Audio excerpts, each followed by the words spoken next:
Hello, subscribers, guys, and welcome back to my reprising of my Mass Effect multiplayer guides. Gotta say, I did miss playing, although I haven't played that much in team. Just been doing a little practice soloing, and so I'm overall a bit out of practice, but I think I did okay in my guide video.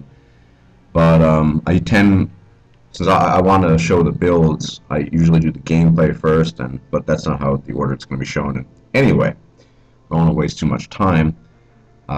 So the human engineer was the first engineer. Well, no, it came out at the same time as the core engineer, but that that existed more or less. It was the first one most people had exposure to, and over time, a lot of people might believe that it's been eclipsed by other engineers. Certainly, the Geth engineer, in terms of sheer power, ability to damage enemies, probably still takes the cake as the most effective engineer, if you will. However, that just dealing out damage isn't always necessarily the best thing, at least in my opinion. And one of the things I mentioned in the announcement previously was that both the combat drone, human engineer's combat drone, and the turret got pretty big buffs. So, well, in light of that, I thought, might be a good time to try the engineer out again. Now, I always liked the human engineer, but the combat drone is really good now, and I think you see, I probably could be using all this stuff better. I'm very rusty. I haven't played in a month. But let's check out the combat drone first. So we have all the basics. Now, for me, the purpose of the combat drone is never a damager. It's a distraction. It's a crowd control instrument. It's to lock down enemies. And so I would never. Explosion is kind of up to you. It does do a fair bit of damage, but at the end of the day, I'd rather have the drone do slightly more damage and last longer. I.e., is better hang around longer so it can do the crowd control it's supposed to do, as opposed to just exploding, which is nice, but it's got decent shields this way. I think the most important evolution you can take for the combat drone is the shock. Now, it's more important than the more damage and shields. Why? Because the shock is really good crowd control, especially now that it's been upgraded to a 5-meter radius, which is nothing to sneeze at. More importantly, if you last time I checked the gameplay changes, its force has been upgraded to 1,000, so it staggers a lot more reliably, which is a very important feature. The only enemy it doesn't really stagger, I believe, is phantoms, but phantoms are always that unique kind of enemy, very difficult. And the final choice between rocket and chain lightning, always take the chain lightning. So the reason why is because this shock effect is directly related to your electrical pulse, which means you'll be able to hit 4 different targets, which means you'll be able to stagger 4 different targets. So it's really great crowd control. I mean, the rocket, yeah, it does good damage, and they've improved the area, radius, and the rate of fire. And I want to just say that none of my builds are ever prescriptive. So that's neither here nor there. But you see that this combination, the boost in the shields to let it last longer, and the shock, as well as the chain lightning effect, will help you lock down on enemies a lot better. In theory, you could be handling 4 enemies at once without too many worries, because also the rate of fire for the chain lightning, the electrical pulse, has been increased as well slightly.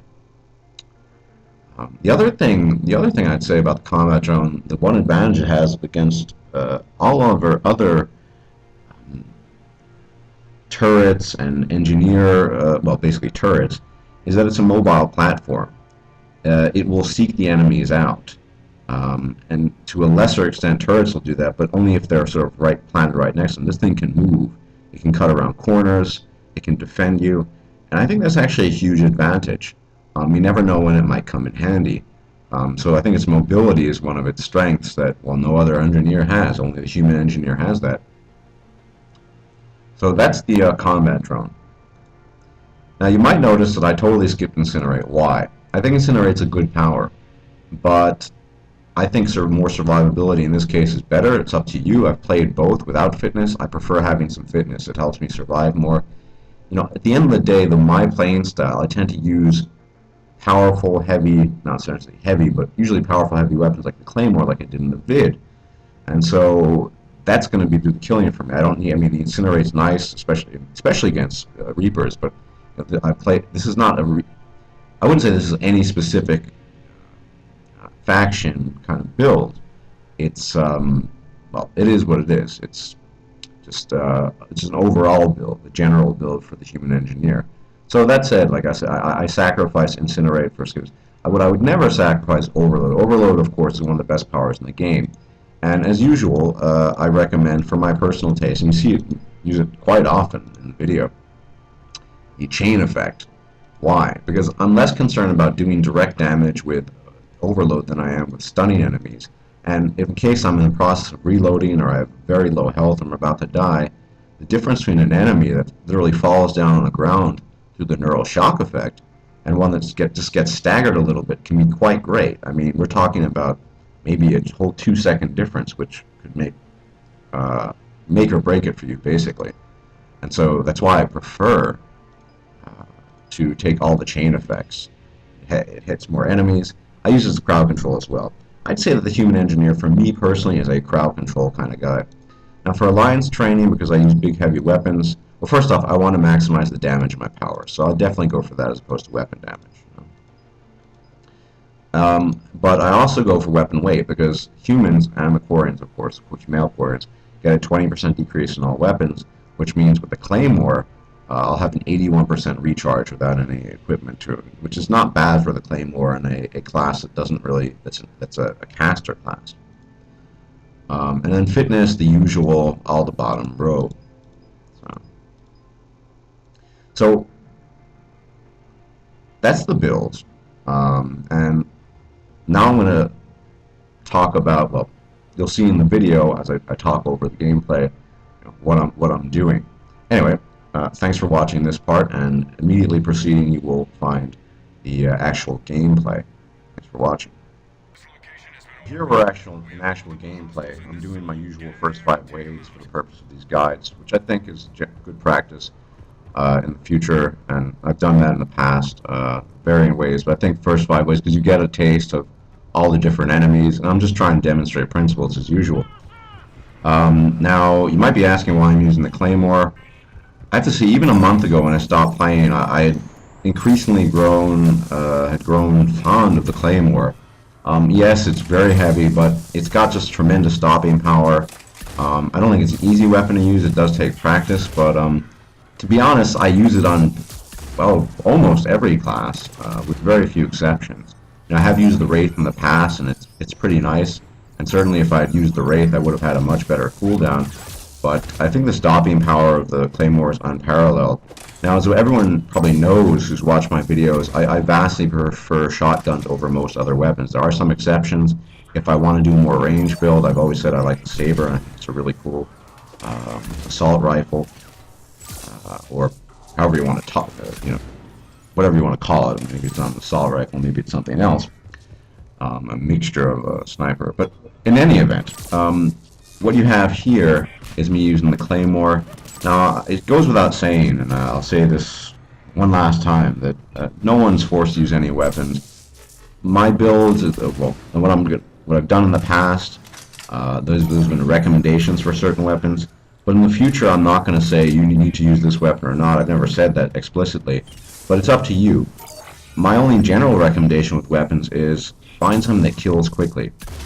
With the exception of biotic explosions and certain biotic powers, I'm of the opinion that weapons are the best killers in the game. That's just my opinion, that's my take on it. So rather than, taking 2 weapons with me and, maybe a Mattock or a Avenger and a backup, I've never bothered with that. I like one weapon with a lot of stopping power. It doesn't have to be the Claymore, it can be something else. In the past I used the Grawl a lot, But these days, Claymore is probably my favorite weapon. But I'm going to try to the extent that I can in these guides not present the weapons as the main part of the character, although they certainly have a huge effect. Now, if you were using a Predator as opposed to a Claymore, it would be very different.